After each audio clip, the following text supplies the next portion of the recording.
நிறைய பேர் வந்து இந்த மை போட்டு பார்க்குற பழக்கம் இப்பயும் நடைமுறையில் இருக்கா அப்படின்னு கேட்குறாங்க. அதுக்கு உங்களோட பதில் என்னது?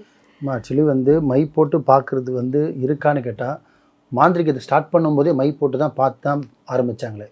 இப்போ நம்ம கணிக்கிறோம்ல, இப்போ நான் வந்து ஒருத்தரோட ஃபோட்டோ பேரை வச்சு, அம்மா அப்பா பேரை வச்சு எந்த திசையில் இருக்காங்க, எது நோக்கி இருக்காங்க, அவங்களோட மனநிலை எப்படி இருக்குது, உடல்நிலை எப்படி இருக்குன்னு கணிக்கிறேன்.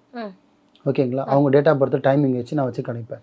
ஆனால் இதே வந்து அப்போ பார்த்தீங்கன்னா மை போட்டு நான் இவ்வளோ கஷ்டப்படுறது அவங்க வெத்தலை மை போட்டே பார்த்துருவாங்க. மையோட வெத்தலோட மகிமை கிடையாது, மையோட மகிமை போடுற பாயோட மகிமை அது அப்போ.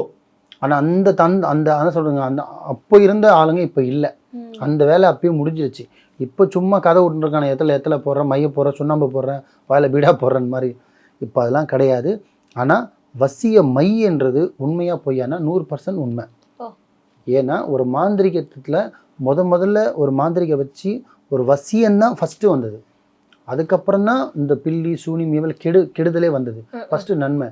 மைன்றது பார்த்தீங்கன்னா சித்தர் வழிபாடுலேருந்து வந்தது தான் மை.